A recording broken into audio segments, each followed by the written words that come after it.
Yo, yo, yo. Welcome back to another edition of 343 podcast from Sportycast. I'm your host, Jason. I trust wherever you guys are listening or watching or hearing, that we find you in good spirits. I'm joined by my co-hosts, AF and Riyaz. AF, how's it going, mate? I'm all good, man. Felt a bit weird that we had to give it a bye last week because we've been churning these things out quite well. But yeah, Yeah, I'm happy to be back. I'm happy that we're back recording again, and yeah, let's go for it. 100%. We had to give last week a skip, guys. Our schedules didn't align, but thankfully it aligns today. So before going any further, actually, I must ask for forgiveness. We have to wish AF a happy birthday today. We're not going to reveal his age because otherwise our home affairs will be after him. But yeah, happy birthday. Thanks for everything that you do for the Sportycast community. Yeah, guys, give him a little happy birthday in the comment when you do see this. Yeah, maybe even ask for his details. Send him some money. Who knows? Something like that. Please support the guy. Okay. Since Sporting Riyaz, cost our money, not me. yeah. I mean, look, AF just sends it to us and it just goes into a group fund. But I mean, send it to him for his birthday, please. Riyaz, how's it going with you, my friend? Long Yeah, time no well, see. well, it's been a while, yeah, couple of weeks. It's weird to not have recorded in a couple of weeks, but it's great to be back. So yeah, excited. Yeah. We just finished the international break, and I mean, Premier League fans, we hated. I think football fans alike, we hated it all. So before we got to that, we had a bit of an interesting, few games, right? We had the FA Cup few games. We had the very skeleton-like EPL game week. We're going to focus in on the game that everybody focused in, I suppose, and we're going to jump straight into it with AF. Man United v Liverpool, a nice, exciting 4-3 classic, one for the ages. Obviously, a different turn of events with how the recent fixtures have gone and results. What are your thoughts going into the game? What are your thoughts during? And then, yeah, are you happy to have finally gotten one over Liverpool in recent times? Yeah, man. So, like, I mean, in our preview, we said, or I said, I would be happy with a draw, and then going into pens, and then them nicking it in the penalty shootout, because that's normally how Erik ten Hag would have City's team out. Just try to get the bare minimum and push on from there, and try to win it in a lottery, essentially. But the team came out and they actually played football. They actually pressed Liverpool, and I don't think I've ever seen United press a team that good in a very long time. Like, I don't think Liverpool expected that either. I think they expected United to come out and do and probably park the bus the way that they did against City.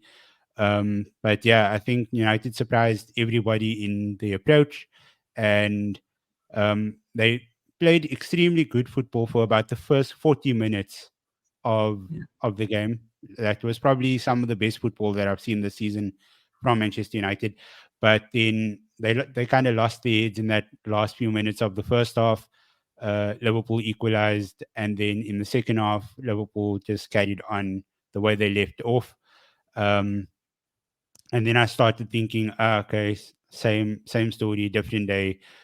These guys folded, and yeah, in our preview also, Riyaz spoke about like show some grit, show some determination, and that's essentially what happened. The more the game grew on, and like I was proud that the team finally did something like that, because game in, game out, throughout the Premier League, Champions League, all of the games this season, they just kept unfolding, and there was no fight back at all, no matter how much the team needed it, no matter how much the fans were cheering them on.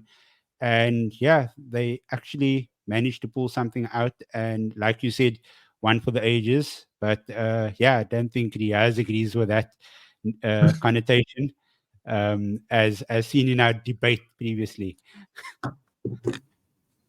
He has any rebuttals to that, saying that it wasn't one for the ages? You Bit of a know, basketball match, wasn't it? A little up and down. Yeah, it was a good game. Don't get me wrong. I mean, it was a good game. We wanted United to come out and play soccer, and they did. They came out and played good football, except for that last 7 minutes of the first half, which they completely lost their heads. But yeah, it was a good game. It's always exciting. FA Cup quarterfinal, 4-3 extra time. But I mean, there was a 4-3 where the team came back from 3-0 in the previous week, in midweek. That was exciting as well. Not saying one for the ages either, but I mean, you know, it's games happen often. Yeah. So I guess it's because it's two big teams now that we kind of want to say that it was one for the ages. But you know, I don't think it's just any two big teams. Liverpool yeah, United, that's what I mean. That's what I mean. Sorry, that's what I that's mean. like two Yeah. ingredients already that would push that up the ladder of Yeah. Yeah. matches Agreed. for the history books. But why should that be it? Because just because the clubs have history, I mean, that just takes the clubs that don't have the history. They're saying that just because you don't have history means that even if you have an amazing game that takes it to the last minute, that we're not going to call it one for the ages because the clubs don't have history, because your clubs aren't big enough to basically warrant that, which is ridiculous. But it was a good game nonetheless. United played really, really well. I was really happy to see that. Well, yeah, okay, I was happy to see it because I mean, um, it's like I've said, he's been waiting the whole season for his team to look like they want to play soccer, want to play football, and finally they came out and they showed that they can actually do it. Look what happens when they actually show up and they on the front foot. They can beat the best team in the league. Yeah. Okay, second best team in the league, but like, you know, the team that is up there, that is challenging for the title, that is in the driver's seat at the moment. So I mean, it's a good lesson for them as well to learn going forward, because it shows them that when they do want to play, when they do want to play on the front foot, they can do it, and they should be doing it moving forward, because it pays off for them. They don't have to sit back. They're not a team? They're Manchester United. They don't need to sit back. They have good players.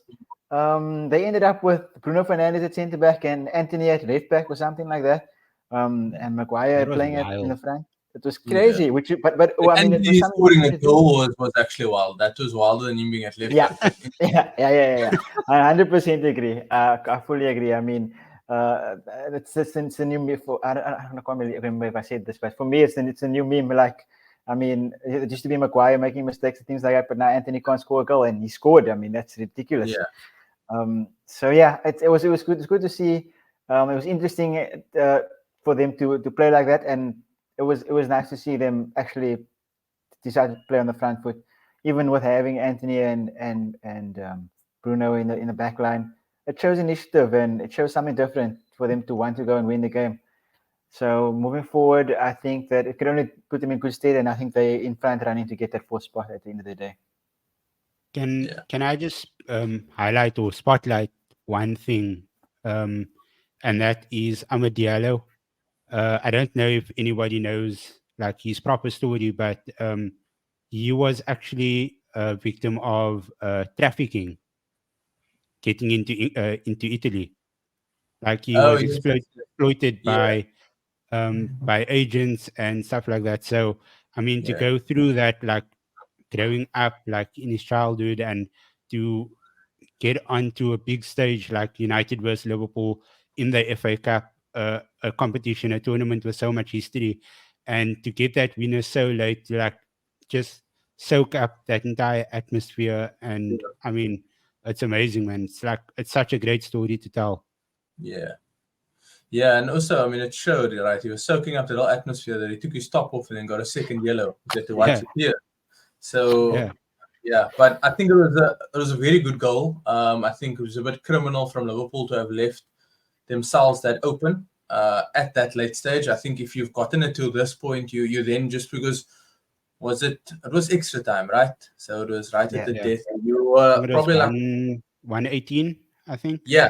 So you're like Yeah, a minute or two away from actually going to a real lottery thing, right? And then you have that, and yeah, what a good first touch to just drop the shoulder, but force the defender to move his way to the one side, and then he advanced a bit and a good finish. And him running to that section reminded me of Makeda when he scored against Aston Villa on his debut as well. It's not Diallo's debut, but I think similar sort of setting, similar sort of winning basically, and winning goal. But yeah, Riyaz, just to circle back to your thing, the Coventry game against Wolves was also one for the ages, right? And that literally coughed up the FA Cup experience, where you have a championship side that takes the lead first. You have a Premier League side that then equalizes in the 80th. They score their second goal in the 83rd. And the championship side still goes on to equalize in what I think it was probably the 94th added on time.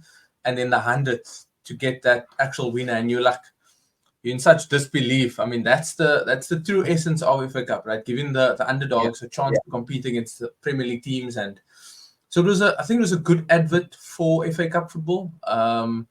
We now sit with what we somewhat expected, barring probably Coventry. You got 3 Premier League sides and you have 1 outlier. And it sets up for... Of course, United get the outlier also. No, 100%. If you cook successfully, then this is what happens. You get something nice. True, I would agree in there. Yeah, but also it's not to say that going to Wembley is not going to give motivation to Coventry, right? They've got luck. And I'm not too sure where they are in the league, in the championship, whether they're competing for promotion, anything like that. But I mean, these are what these small clubs want. They want the chance to be at that stage. They want to, and maybe it's a bit of a trick for them, but it could be their final. It could be their trip to London. It could be their trip to Wembley. I mean, who knows when they even go there again? Maybe it's for playoffs or something of that nature. But yeah, I think FA Cup threw up exactly what we wanted from it. So yeah, it was good.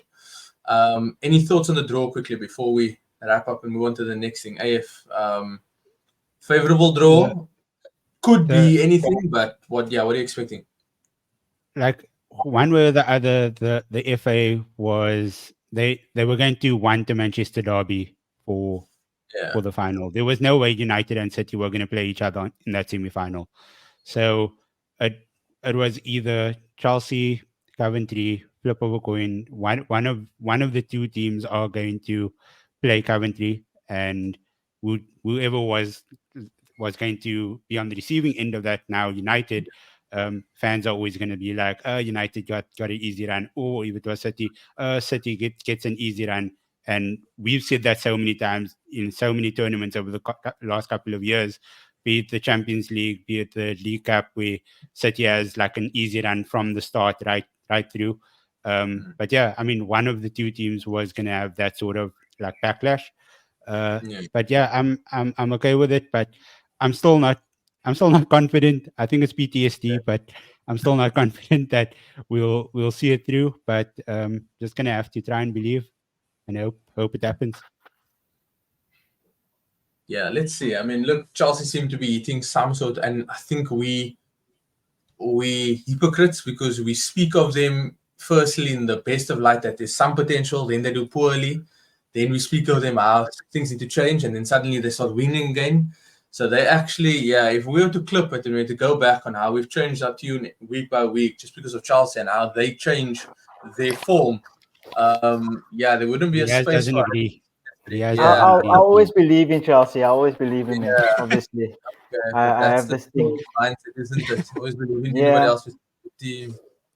No, I mean, like just in Pochettino, I suppose, and they have good players, but I mean, it's just that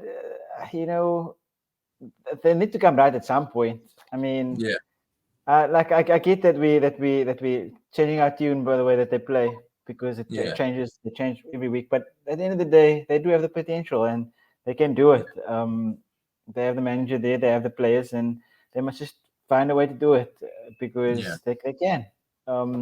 But AF also, I realized that you didn't answer the question that Jason actually asked you. Do you think that the draw is favorable for United or not? Is it favorable? I feel like no, you danced around the point. You danced around the point, and I want to know specifically.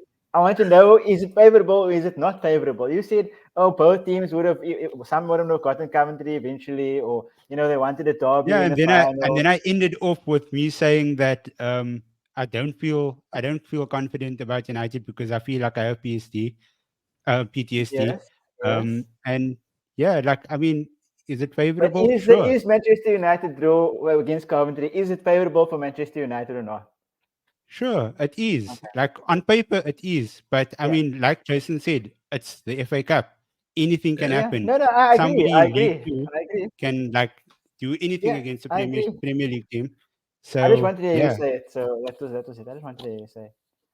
Because what I think what Riyaz is angling at is that once Coventry beat you, he's going to circle back to this club, right? So he's okay, No, saying no, you said, no. true, true, true. Once but United beat Coventry, then I will circle back to this club and be like, yeah, you know, it's easy pass. It was always gonna happen. it was a favorable draw. Yeah, Yeah, no, but I mean, favorable. avoiding City in the semi-final is good. Avoiding Chelsea, which could be a very very open match, is That's gonna good. be a So good game. It's we'll gonna be a good we'll game. take that for Man United fans, and I'm sure they will want that And as well. especially with the way Chelsea's played against City over Yeah, both games in the Premier League. yeah. Yeah, Um, there's a chance. Yeah, they'll beat yeah, City and then probably lose to Coventry in the final. Um, I mean United. Sorry, Freudian slip there. I want to get back to you had brought up this point, and it's perfect because it leads into the next segue where you were talking about how City always had the favorable runs and they always get the favorable draws and things like that. We switch our focus from the FA Cup and a bit of the Prem, just the Champions League draw. So that happened in this period of our absence, and we obviously didn't get a chance to dissect it. So on your one side, you have your Dortmund against Atletico, you have PSG against can't quite remember who PSG have. PSG Barcelona. against Barcelona. Barcelona, which Yeah, isn't. I mean, that there's history there.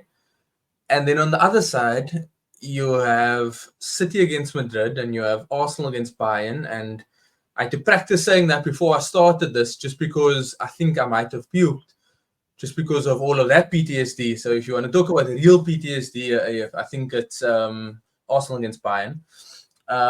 So yeah, let's focus on that side of the draw, right? Because the winners of those two games play each other.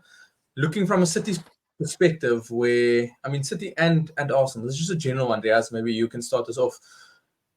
Does this game against Madrid influence anything about how they go about both the FA Cup semi-final or the league running now at this moment in time, or is it just City and they're just gonna go through whomever's placed in front of them and then just do what they need to do? Yeah, it's difficult to say because City are so consistent. So it seems like nothing can phase them. No matter who they would have played in the semi-final of either the FA Cup or the Champions League, you know one thing for sure is that in the league they're going to be consistent. They're going to be playing really well every week, and they're going to be getting those results.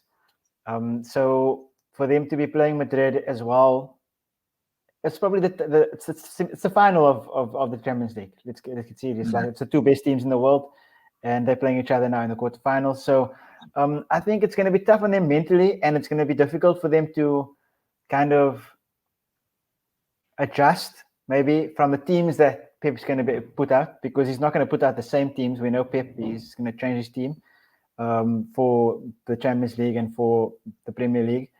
His teams are going to be different. So it depends on how well they gel together week in, week out, the players. And I still think that City have enough to do all three, to be honest. I think they have enough to do all three still up to this day. It's going to be good to watch, though, because it's going to be great games, especially in the quarterfinal. I'm very sad about it that I can't tell you how sad I am that side of the draw looks like that. I mean, those two are semifinals for me. For me, those two are the semifinals, and they shouldn't be up against each other in the semifinal. That just feels wrong.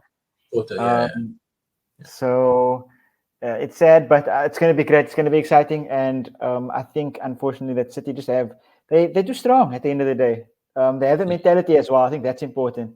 They did it last season. They know what it takes to do it. So there's no reason why they can't do it again. It's these three cups that they got last season: the FA Cup, the League, and Champions League. So they know how to do it, and there's nothing stopping them from doing it again. Hey, do you think that they go back to back to back? They've obviously picked up a fair few injuries now. Sorry, just before you Yeah. get started there. They picked up a fair few Oh, injuries now over this international break. And whether it's real, there's always those rumors circulating that they plays fake injuries. Praise go up to Saka because he had to leave the England camp early. Injuries. Do you think that they can go back to back with everything, or is it just as Riyaz said, they're just going to peak at the right time and just go full throttle all the way through?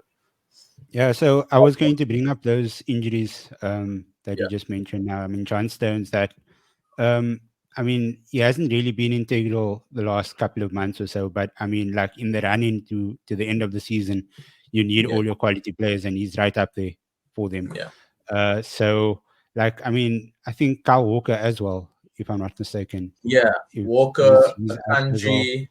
Yeah. I think Edison went down in the Liverpool game.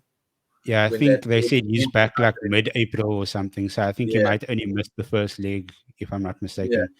But yeah, I think City have the potential to do it. Yeah. But I don't know if you've been watching Madrid lately, but they look insane.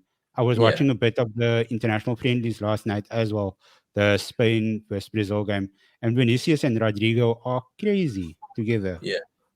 And I mean, I think the people that are making the assumptions that City will walk over Real Madrid, because I've seen that on social media, I've seen that on Twitter, Yeah. people saying that, yeah, it's going to be like a 5-0 mauling by Mhm. City. And I don't think those people are watching Madrid play football, and Yeah. they look like they're getting close to their best again. So it's literally like you said, it's going to be like a final. We are going to be entertained, but I don't think right Madrid off yet. I think they have enough in the bag to pull out a win over here and then go further. Yeah. Now they you have those front two of Rodrigo, Vinicius, and then you throw in a guy like Jude Bellingham, who last time again pulled England out of the grips of probably a loss. What with was that that, late 96th minute? Yeah, I think it was 96, 95 maybe, if I'm not mistaken. But I think Real Madrid have also they found a way to win in these sort of competitions. It's your group stages, and once you get to that knockout round, similar to City when they start peaking in that league period, they just know exactly what they need to do to get over the line. Sometimes it might not be pretty, but at the end of the day, you overcome who's standing in front of you, and if it needs to be by a scrappy 1-0, and I think also now it's going to be even scrappier because of the away goals rule that's not there. So you're actually going to have to, if you draw the first leg, I think it sets up for a mouth-watering second leg. But yeah, for both teams or both sides, for the 4 teams on that side, whoever progresses through the quarters, they then have another final in that semi, because you play a team that you'd probably expect to play in a final. Then you get through that, and then you play the actual final. And in my deepest, darkest dreams, I'm obviously hoping Arsenal get through Bayern, and that's throwing it up and hoping that we can actually step up. But we then either play City or Madrid over 2 legs again. And then we could possibly very well get PSG, who I think on their day can do anything if they have the right Kylian Mbappe turning up. So it's 3 finals, and I think this is what you want. As a fan, it's not what you want. You obviously want the easiest run in. But as players, you want to be competing against the best. Yeah, I mean, when last have we had a Champions League like this, though, where all of the teams in the quarterfinal are like A-listers, essentially? Yeah. I mean, like, it's like I'm not even going to disrespect Atletico or Dortmund, because I mean they've been there before. Atletico, we remember that Madrid derby final. What was it, 6-7 years ago? That, I mean, they made it to that point. I mean, Dortmund, they've won the Champions League before as well. Back in '98, they've played good football over the past few years. Yes, they've dropped off from the heights that they reached, but they're not a bad team. So it's been a long time since we've been spoiled with all of these amazing teams heading off against each other, essentially having so many different finals and then the next round we'll have another final. The next round Yeah. we'll have another final. So yeah, like I'm from a neutral point of view, I'm excited for all of them.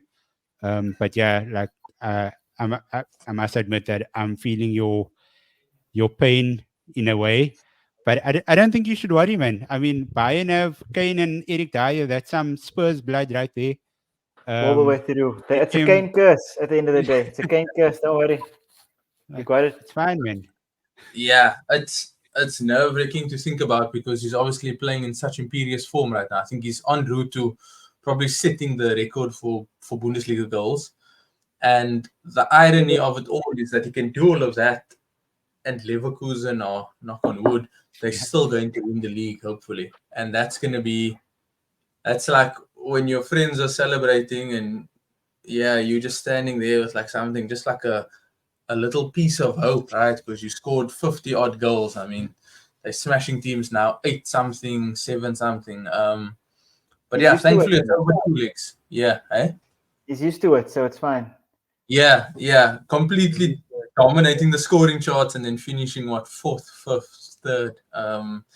Yeah, it is a bit nerve-wracking. I think it comes sandwiched in between a run where in our league form, which is what I'm low-key after more. I'd want us to get the league because I think it's a truer testament of the skill. Obviously, after last season, to do it over a 38-game run is for me a bigger achievement than doing it in the Champions League. Even if it is that you compete in the early stages against teams that aren't as good, maybe I still feel doing it on a consistent basis over a 38-game season is better. But yeah, I think I am a bit confident. I don't think it's going to be a complete routing that we previously saw. I think I have to thank Mikel Arteta for being in that team that got routed so many years ago to understand what it feels like. And hopefully he's going to play that highlights before we walk out onto the field. You know, he's going to say, guys, this happened years ago. But yeah, I think I'm actually getting nervous thinking about it now again. And that game's only in like 2 weeks' time. Yeah, we'll obviously get a few predictions closer to the time. But yeah, that side of the draw is going to open up a lot of good fixtures for both the fans of the club, but also for neutrals alike. Yeah, any closing remarks, AF, on Arsenal, Bayern, or what your thoughts on it could be? I mean, we've spoken a bit about City and their draw, but that is probably the other big game in that quarterfinal stretch. Yeah, no, I think like if Arsenal have all of their players fit, I think Martinelli, he had a bit of a niggle. So he's like shaking that off. Saka, we don't know if he is really injured or not. So I mean, if they are all like fully fit, I don't think that there's any excuse for them not to put on a show, not to see it off, especially with Bayern trying to push on in the Bundesliga to ensure that they win, because I think that's the agreement with the DFB, just to ensure that they win the league every year, and then if another team comes close, then they just raid that team for their players and their manager or whatever. Which I think the rumors now is coming out that Xabi Alonso is not interested in Liverpool. He might go to Bayern. So yeah, I think that they're going to try to end up winning the league, but it's not to say that they're not going to try for the Champions League. But I think Arsenal wants it more than they do. No, that's fair. Yeah, all of that is 2 weeks away. We now zone in a little bit on a little tasty fixture coming up on Sunday. We've got Man City against Arsenal. In the grand scheme of things, it's probably I think it could be a title decider. I know we throw that around every week, but in the 3-horse race, there can be a few title deciding games. Yeah, Arsenal's record at the Etihad is not the best. Riyaz, because you're from North London as well by association, what are your thoughts on this game? Are you confident that Arsenal can go there, get a positive result? That's either a win or a draw, or what's going to happen? Yeah, why not?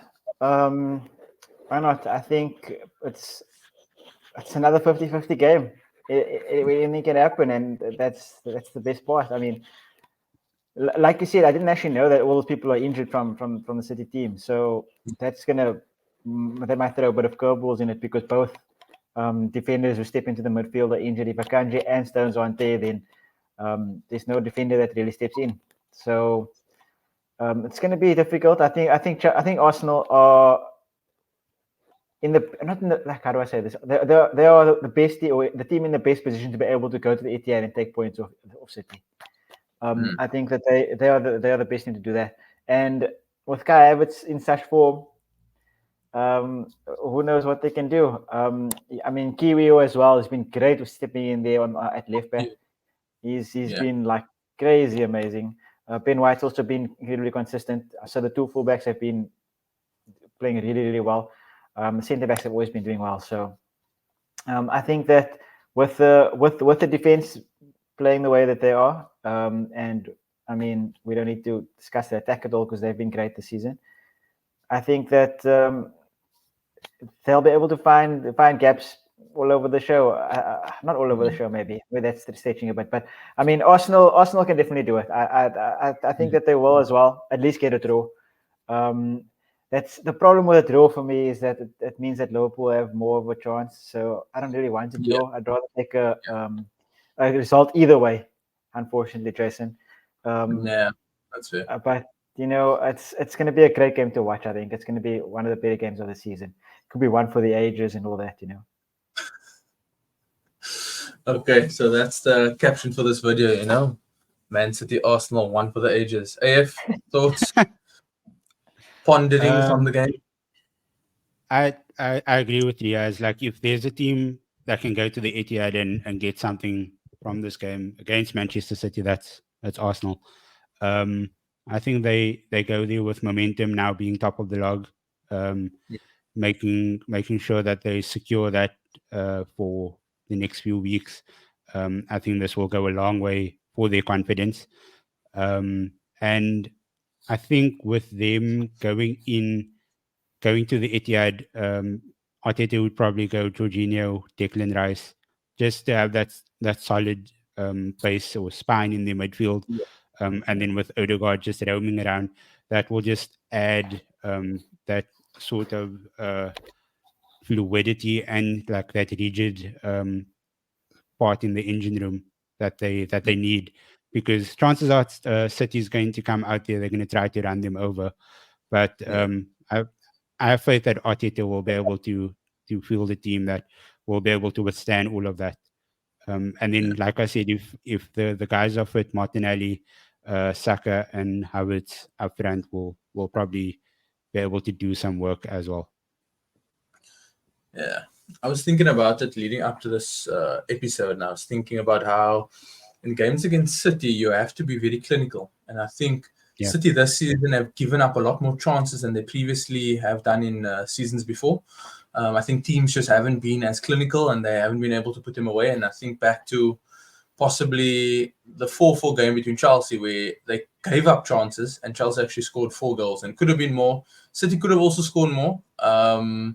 But yeah, I've worked on a bit of a combined 11 leading up to this game, right? So this is from my perspective, and yeah, give it a listen. And then if you want to maybe make some changes per person, obviously. So this is my combined 11 for the guys that have played this season. So based on, I'm not really using metrics or anything like that, but I just thought about, okay, who's been available? And of those that have been available, in terms of performances, who has done more, right? So in polls, I'm going Raya, and it's a bit controversial because I think Raya and Edison are somewhat similar in terms of distribution, in terms of what they give their team. But I think for his impact that he's had at Arsenal this season so far, I think Raya has to go there. Backline, which might seem as a bit of a biased opinion, I've got Ben White, I've got Saliba, I've got Gabriel, and I've got Nathan Ake at left back. Why I've gone Ake over Zinchenko, Kiwior is just because neither of them have been in the team consistently. And I think Ake, being a centre back playing at left back, I think he's done really well. In the midfield, I've gone Rodri at the base, and then my 2-8s are Odegaard and Rice. It's a bit of a close one there. So it was either Rodri or Bernardo Silva. And then I'd have swapped Rice to the base. But I think Rodri is just Rodri. And I think in the time that City's performance dropped, it was when Rodri was suspended. So I think that's good. And then up front, I've got Saka, Haaland, and Foden. I think by Haaland's standards, I was going based on the fact that he didn't play much games this season. So I was just going on who's played and who's been consistently in the team. I'd probably then have to sacrifice maybe like a Foden. If it was an overall thing, I'd have gone De Bruyne over Foden maybe. But in terms of this season, I think Foden has somewhat stepped up while De Bruyne has not been there. Haaland, whilst he's missed a few, if I were to compare to an Arsenal striker, we don't have one that's been consistent. And at the end of the day, Riyaz, we had spoken about this in the last one. You said, okay, Haaland still has 18 goals. He's still leading the league's top goal scoring chart. So it's still a good output. And I think if Arsenal had a striker of his nature, we might be a bit further ahead in the season in terms of goals scored, in terms of points accumulated and things like that. So, yeah, that's my team based on this season and in terms of form. If any changes there, do you have anything that I might have possibly gone to Arsenal, or maybe I've gone to City, or like, so the one change I would make in your team is I would probably remove one of Gabriel or Saliba. Probably Saliba, because I think Gabriel's just been phenomenal this season. Not to say that Saliba hasn't, but I feel like Gabriel has been a bit, like his performances have been a bit better. And then I'd probably replace him with Stones. I think John Stones is amazing. He's probably England's best defender at the moment. After Maguire, of course. But after Maguire, of course, obviously. How could I have made such a silly statement? This is the Arsenal Man City, so I'll forgive you for not thinking about Maguire now. So but that would probably be the only change that I would make. But otherwise, I think you're spot on. Yeah, I was also thinking about that one there. Riyaz, anything you want to add, Mickey van der Ven in here? I would have actually, but actually, I'm lying. Gabriel's been too good. You can't really add Mickey in there. To be honest, it's pretty decent. The keeper debate is a debate for sure. But I can forgive either way. Raya is fine. I also think that it's really difficult to put White in there over Walker for me. I think that's also very, very difficult. Also could go either way. I could forgive either way as well. But Gabriel 100% deserves to. The Stones thing I wouldn't put, just because once again Stones hasn't been playing a lot this season. Ake, I agree with 100%. He's been more consistent in both Arsenal left backs. And Foden, Haaland, and Saka, all three I agree with as well. So it's pretty solid. Just the back line I think would be for me where things could go either way. Not really like there's a glaring like obvious decision that is kind of you've gone with one way or the other. It's just that there's 50-50s that you can choose either one. So Walker or White, both very similar. I guess it depends on how you want to play, how the manager wants to play, chooses which one there. And Edison and Raya as well. Same thing. Both very good.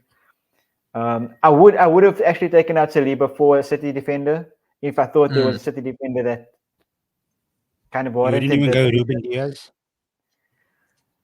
No, I think it's mostly because Pep changes the team all the time, and it's really difficult to get like a pinpoint on who's the actual defender there. That's like I feel like Ake is one that's been playing the most, and he also doesn't play well every game. So and then he'll play centre back sometimes as well. Yeah, exactly. So it's really difficult to like pinpoint the back line of Pep. Which is the only reason why I think it's okay to go to the Arsenal defenders, not because they are better than them, but just because they're playing more consistently. Except for Gabriel. Gabriel's been amazing, as we said.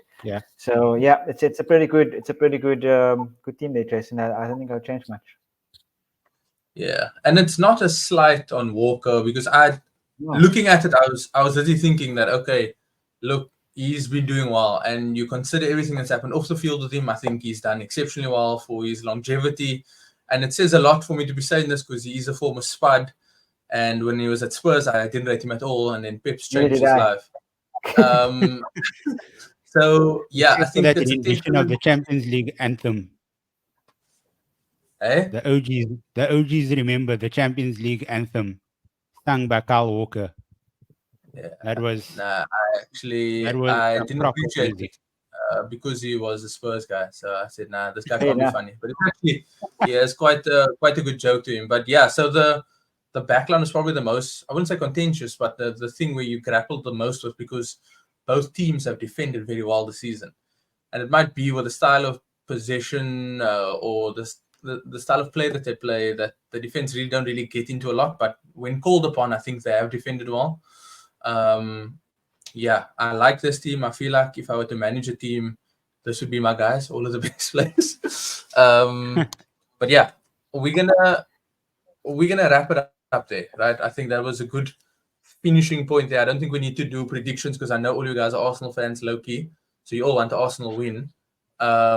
We'll circle back next week and then we'll see whether we'll go back to the thoughts of it, unless you want to preemptively put something out into the air. And it's probably going to be a 1-0 Arsenal AF. And then Riyaz is going to say a 2-1 Arsenal. And I'm going to say 3-1 Arsenal. So I'm going to draw. Oh, okay. gosh. I completely forgot that games can end in a draw. Yeah, okay. Put that out there, Yeah, let's just put a prediction on the table here, man. What you say? I also have a question for you, quick like a last quick question after this. I think I would go with. I'm gonna go with a 2-1 City. Okay. I'm gonna unfriend you on Instagram. That's fine. Yeah, I'm gonna go with a. Yeah, I'm gonna go with the 2-1 Arsenal. I have to be positive. I think I have to send good vibes. I think we're in the best possible place to go to the Etihad and get something positive. So I'm going to go with that and I'm going to run with that. I'm just hoping that we don't get a game where we have a contentious decision that is going to determine the game. So if it's bad both ways, then I'm fine. I don't want it to be a point where maybe Arsenal win by a contentious decision. I mean, those are the wins that you really want. Those ones give you the most energy when it's like one of your nearest rivals. But yeah, I'm actually hoping for like a clean, fair game, and then let's just battle it out and see who's actually better, man for man, team for team. Yeah, so I'm gonna go 2-1. So 2-2 draw. You said 2-1 City. I'm going 2-1 Arsenal. Okay, that's predictions. You had a question just before we finish off here. Yeah, I wanna know who you'd play up front. Who you would play up front if everyone was available. If you would play Havertz or if you would play Jesus against City. Against City, I don't think I've ever had a game where I've seen Jesus play up front against them besides a cameo. So in this current form, are we going to go current form? Is this just if they're fully fit? And no, current form at this point in time. Current form? Yeah, then I'd probably go Havertz, to be honest. And not Trossard either? I wouldn't go Trossard. If we have Martinelli that's fit, I'd go Martinelli because I think he keeps Kyle Walker honest. Yeah, Trossard gives us a lot coming in the second half. Once again, two very good players, very different styles. But I think in this time now, we're going to need to try and nullify City as far back as their fullbacks that influence the game. So we want people that can contribute to that. And I think Martinelli does a bit more. Havertz, I think he gives us an outlet when suddenly City start pressing us very high. So if you can be accurate with a long ball out, I don't mind that. If we start with Jorginho, I think he can find Havertz. And then to have Rice and Odegaard with their pressing from the final third on, I think it can only be good things for us. So, yeah, I'd go Havertz. Makes sense. Sounds good. Yeah. I'll probably go Havertz as well. Good. And he's playing well. He's playing really well. He's playing very well. So let's ride the wave. Let's not just try and change and overthink it. Let's go with what's going good. Yeah, but also, once again, I'm sitting here in Cape Town not knowing anything. Mikel Arteta's got like 7 different scenarios going in his head, like a Doctor Strange light. So, yeah, he's probably just doing all of that now as we speak. But, yeah, that's a reference to MCU AF. Happy birthday, bro. I won't do it next week again, okay? Yeah. Gents, that's where we end it. Before we leave, let's just plug socials. Even if your auntie has a sister business, you can plug that as well. AF, where can the people find you? Same as always, AF Parker 642 across all socials. It's going to be WrestleMania season coming up. Is WrestleMania season. There's about 2 weeks or so until WrestleMania. And yeah, I'm probably going to be tweeting. I have been tweeting a lot about it. I've been threading a lot about it. My thoughts about this amazing run that's been happening. So yeah, if you do want to interact with me regarding that, if you want to interact with Riyaz regarding that, you can hit us up on our socials.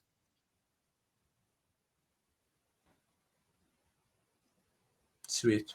Riyaz?